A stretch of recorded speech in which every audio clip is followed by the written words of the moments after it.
இந்த ஜாதகத்தை பார்க்கலாம். மேஷத்தில் செவ்வாய், சனி, சுக்கிரன், சூரியன் மற்றும் குரு, ரிஷபத்தில் புதன், மிதுனத்தில் ராகு, துலாத்தில் சந்திரன், தனுசில் கேது. இங்கு கிழக்கு திசையோடு 6 கிரகங்கள் தொடர்படுகின்றன. செவ்வாய், சுக்கிரன், சனி, சூரியன், குரு மற்றும் கேது கிழக்கு திசையோடு தொடர்படுகின்றன. தெற்கு திசையோடு புதன் தொடர்படுகின்றார். மேற்கு திசையோடு ராகுவும் சந்திரனும் தொடர்படுகின்றனர். இது கௌதம புத்தரின் ஜாதகம். ஆண்களுக்கு ஜீவகாரகனாக குருவை எடுக்கின்றோம். இங்கு குரு மேசத்தில் மேசாதிபதியோடு சேர்ந்திருக்கின்றார். அதே நேரம் 5 கூடிய சூரியனோடும் சேர்ந்திருக்கின்றார். சூரியன் இங்கு வலிமையாக இருக்கின்றார். ஆக குருவோடு ஜாதகரோடு 4 கிரகங்கள் தொடர்படுகின்றன. மனதுக்கு காரகனான சந்திரன் குருவிற்கு நேருக்கு நேராக இருக்கின்றார். 5 கிரகங்கள் சந்திரனோடு தொடர்படுகின்றன. இங்கு குரு மிகப்பெரிய பலப்படுத்தப்பட்ட நிலையில் இருக்கின்றார் என்று சொல்லலாம். ஜாதகராகிய குரு நவாம்சத்தில் கடகத்தில் வலிமையாக இருக்கின்றார். ராசியில் 4 கிரகங்களோடு குரு தொடர்படுகின்றார். குரு இருக்கும் வீட்டுக்குரியவர் அதே வீட்டில் வலிமையாக இருக்கின்றார். அதே நேரம் அந்த குரு நவாம்சத்தில் சந்திரனின் வீட்டில் இருக்கின்றார். இந்த அமைப்பு புத்தருக்கு சிறந்த உடல் அழகு மற்றும் காந்த ஆளுமை ஆகியவற்றை வழங்கின என்று சொல்லலாம். இந்த குருவிற்கு களத்திரகாரகன், அதாவது குருவிற்கு நேர் வீடு சுக்கிரனின் வீடு. அந்த சுக்கிரனும் குருவோடு இணைந்துள்ளார். ஆத்மகாரகன் சூரியனும் மிக வலுவாக இருக்கின்றார். சந்திரனின் தொடர்பும் நேரெதிரே உள்ள அனைத்து கிரகங்களுக்கும் கிடைக்கின்றது. அதனால் அவர் அழகானவராகவும் நிதானமானவராகவும் பார்ப்பதற்கு கம்பீரமானவராகவும் இருந்தார். பிறப்பால் பிரபுவாகிய அவர் அரசர்கள், இளவரசர்கள், போர் வீரர்கள் மற்றும் பிச்சைக்காரர்கள் என அனைவருடனும் வேறுபாடின்றி சமமாக பழகினார். எல்லாரையும் சமமாக நினைத்தார். விசாக நட்சத்திரத்தில் பிறந்ததனால் அவருடைய மனதில் சாதி மத பேதம் இல்லை. அனைவரையும் ஒன்றாக நேசித்தார். குருவிற்கு, அதாவது ஒரு ஆசிரியர் மாணவர்கள் எல்லோரையும் தனது பிள்ளைகள் போன்று சமமாக நினைப்பார். அதே போன்று இங்கு புத்தரும் எல்லோரையும் சமமாக நேசித்தார். சமமான கண்ணோட்டத்தில் பார்த்தார். நகைச்சுவையை குறிக்கும் புதன் குருவிற்கு 2இல் இருக்கின்றார். அரச கிரகமான சூரியன் குருவோடு சேர்ந்து உச்சம் பெற்றுள்ளார். இதன் விளைவாக அவரது கண்ணியம் அசைக்க முடியாத ஒன்றாக இருந்தது மற்றும் நகைச்சுவையாக பேசுபவராக இருந்தார். எல்லோர் மத்தியிலும் மிகுந்த மரியாதைக்குரிய நபராக திகழ்ந்தார் என்று சொல்லலாம். மனதை ஆளும் கிரகம் சந்திரன், அவருக்கு நேரேழில் சனி நீசம். குரு அங்கேயே ஆத்மகாரகனோடு இருக்கின்றார். மிகவும் சக்தி வாய்ந்த கிரகங்களின் சக்தி ஜாதகருக்குள் ஊடுகடுத்தப்படுகிறது என்று சொல்லலாம். ஏனெனில் சந்திரன் மனதை ஆள்பவர், அவர் நேரெதிரே தொடர்பு கொள்கிறார் மற்றும் செவ்வாய் தனது சொந்த ராசியில் இருப்பதும் சனியின் பலவீனமும் ஒருவரையொருவர் தொடர்பை பாதிப்பில்லாததாக்கிவிட்டது. அதாவது சந்திரனுக்கும் சனிக்கும் இருக்கின்ற அந்த தொடர்பு பாதிப்பில்லாததாக ஆகிவிட்டது. இதன் விளைவாக சந்திரனின் விசித்திரமான இந்த நிலை அவரை எல்லையற்ற பொறுமையாக ஆக்கியது மற்றும் வாழ்க்கையின் உண்மையான நோக்கத்தை பற்றிய எண்ணத்துக்கு, சிந்தனைக்கு அவரை நகர்த்தியது என்று சொல்லலாம். இங்கு செவ்வாய் 26 டிகிரி, சுக்கிரன் 6 டிகிரி என 20 டிகிரி விலகி இருக்கின்றன. குரு 11 டிகிரி. சுக்கிரன் குருவோடு நெருங்கி இருந்ததால் புத்தரை சிற்றின்ப உணர்வுக்கு செல்ல விடாமல் மற்றும் இன்பத்திலிருந்து பாதுகாத்தது என்று சொல்லலாம். 7 குடைவரும் சுக்கிரனே. அவர் நவாம்சத்தில் அவரின் வீட்டில் வலுவாக இருக்கின்றார். செவ்வாய் இங்கு பலமாக தெய்வீக கிரகமான குருவோடு சேர்ந்து இருப்பது, இது இரும்பு போன்ற வலுவான உறுதியையும் தூண்டுதலையும் கொடுத்தது. குருவோடு இங்கு கேதுவும் தொடர்படுகின்றார். இங்கேயே சனியும் இருக்கின்றார். இவர் 6 வருட காலம் கடுமையான தேடுதலில் இருந்தார். புத்தரின் உன்னதமும் அமைதியும் அனைவரின் மீதும் அவர் கொண்டிருந்த ஆழ்ந்த இரக்கமும் அவருக்கு கிடைக்கப்பெற்ற ஆசீர்வாதங்களுக்கு காரணமாகும். இங்கு குருவோடு மிக வலிமையான கிரக சேர்க்கைகள் காணப்படுகின்றன. குருவிற்கு 5 குடையவர் சூரியன். அவர் குருவோடு சேர்ந்து வலுவாக இருக்கின்றார். குரு இருக்கும் வீட்டுக்குடையவரும் குருவோடு சேர்ந்து வலுவாக இருக்கின்றார். 2 ஏழுக்குடைய சுக்கிரனும் யாதகரோடு சேர்ந்து வலுவாக இருக்கின்றார். ஆக யாதகர் இத்தகைய பலம் பொருந்திய சேர்க்கைகளால் தெய்வீகத்தன்மையுடையவராகவும் பலம் பொருந்திய ஒருவராகவும் மாறினார். ஞானகாரக குரு, மோட்சகாரக கேது மற்றும் தத்துவ கிரகமான சனி என மூன்றும் சேர்ந்து மீண்டும் மற்றொரு அபரிவிதமான சக்தியை யாதகருக்குள் தோற்றுவித்தது என்று சொல்லலாம்.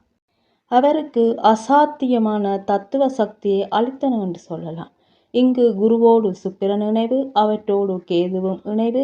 இவற்றால் ஏற்படுகின்ற இன்னொரு விழுமிய விளைவு என்னவென்றால் அவர் உணர்வுகள், ஆசைகளை அழித்துவிட்டார்.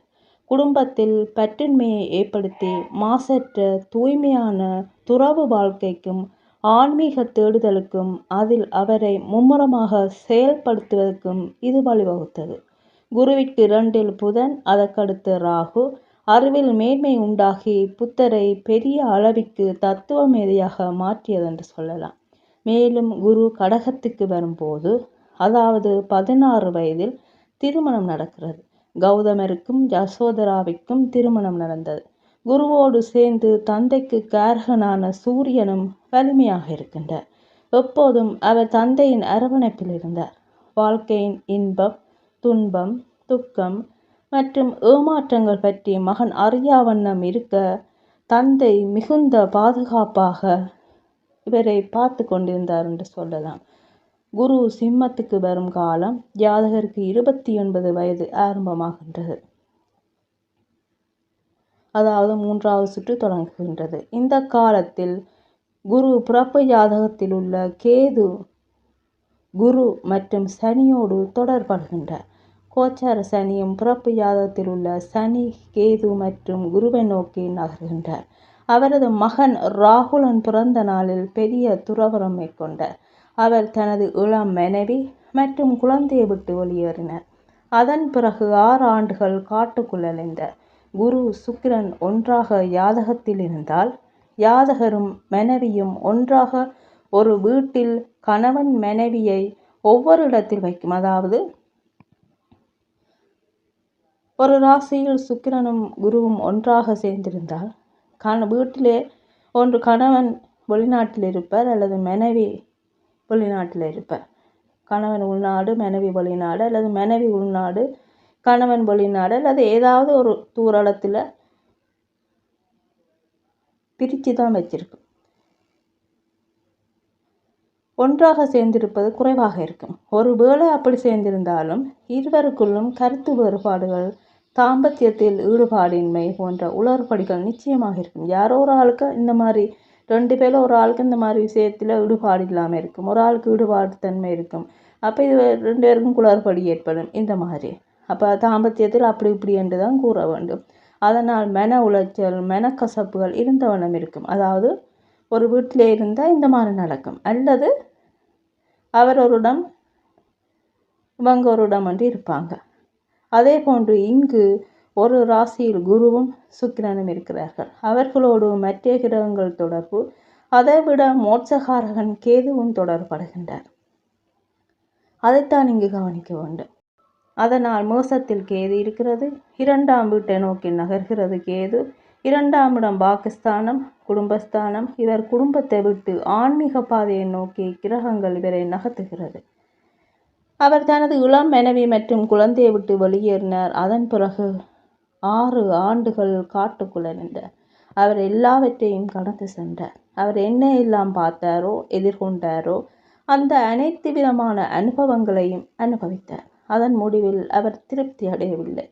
தியானம் செய்ய முடிவு செய்தார். தனது 35வது வயதில், அதாவது கும்பம் ஆன்மீக வீடு, அங்கு குரு பயணிக்கும் போது வைகாசி விசாக பௌர்ணமி நாளில் போதி மரத்தடியில் அமர்ந்து ஞானம் பெற்றதாக கூறப்படுகிறது. அவர் தனது முதல் பிரசங்கத்தை sweetly reasonable midway which lies between 2 extremes of sensuality and mortification என்று ஆரம்பித்தார். 2 உச்சக்கட்ட சிற்றின்பம் மற்றும் வர்ணங்களுக்கு இடையில் இது உள்ளதென்று பிரசங்கம் செய்தார். பின் தனது ஆன்மீக வெற்றியை நிலைநாட்டினர். தனது கோட்பாடுகளை ஒழுங்கமைக்கவும் பரப்பவும் மற்றும் ஒழுங்கை விரிவாக்கவும் ஏற்பாடு செய்தார். குருவின் 6வது சுற்றில் குரு விருச்சிகத்துக்குள் வரும்போது பிறப்பு ஜாதகத்தில் அடுத்துள்ள கேதுவும் குருவை நோக்கி நகர்வு. குருவும் கேதுவை நோக்கி போகின்றார். விருச்சிகத்தில் கோச்சார சனியும் அவரே ஆயுள் காரணமாவர். குருவோடு சேர்கின்றார். ஆக அடுத்தடுத்து கோச்சார குரு சனி மற்றும் பிறப்பு ஜாதகத்தில் உள்ள கேது, அடுத்து கோச்சார கேதுவும் கடகத்திலிருந்து பிறப்பு ஜாதகத்தில் உள்ள குரு சனி மற்றும் கேது என ஆன்மீக கிரகங்கள் ஒன்றிணையும் காலம்.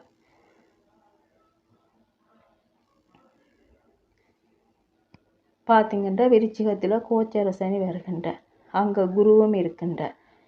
கோச்சார சனிக்கும் குருவுக்கும் அடுத்து கேது இருக்கின்றார். கேது ஆன்டி கிளாக் வைஸ் எப்போவுமே நகரும். அப்போ கேது என்ன செய்கிறார்? குருவையும் சனியை நோக்கி நகர்கின்றார். அதே நேரத்தில் பார்த்தீங்கன்னா கடகத்தில் கோச்சார கேது இருக்கின்றார். பிறப்பு ஜாதகத்தில் உள்ள கேது அடுத்து கோச்சார கேதுவும் கடகத்திலிருந்து பிறப்பு ஜாதகத்தில் உள்ள குரு சனி மற்றும் கேது என ஆன்மீக கிரகங்கள் ஒன்றிணையும் காலம். பிறப்பு ஜாதகத்தில் உள்ள ராகு மீது கோச்சார சந்திரன் திருவாதிர நட்சத்திரத்தில் பயணிக்கும் காலம். மார்கழி மாதம் 28ஆம் நாள் செவ்வாய்க்கிழமை பௌர்ணமி திதியில் 80 வயதில் இறந்தார். மோட்சத்தை நோக்கி பயணமானார் என்று சொல்லலாம். புத்தர் இந்து மதத்துக்கு விரோதமான எதையும் போதிக்கவில்லை. அவர் இந்துக்களின் இந்துவாக இருந்தார். பௌத்தம் ஒரு புதிய மதம் அல்ல, அது இந்து மதத்தின் ஒரு கிளை. வைஷ்ணவ மதத்தை போலவே பௌத்தமும் இந்து மதத்தின் ஒரு பகுதி என்று சொல்லலாம். புத்தர் கூறியது பெரும்பாலும் உபநிஷதங்களில் உள்ள ஒளிமயமான மற்றும் ஊக்கமளிக்கும் கருத்துக்களை போதனைகளாக மக்களுக்கு எடுத்து கூறினார் புத்தர். தர்மம், கர்மா மற்றும் மோட்சத்தின் கருத்துக்களை அடிப்படையாக ஏற்றுக்கொண்ட ஒருவர். இருப்பினும் புத்தருக்கு பிறகு வந்த அவரது சீடர்கள் இந்து மதத்தின் சில அடிப்படை கோட்பாடுகளை கடுமையான விமர்சனங்களுக்கு உள்ளாக்குவதில் மும்முரமாக சுதந்திரமாக ஈடுபட்டுள்ளனர். இந்துக்கள் புத்தரை விஷ்ணுவின் ஒரு அவதாரமாக இன்றும் பார்க்கின்றார்கள்.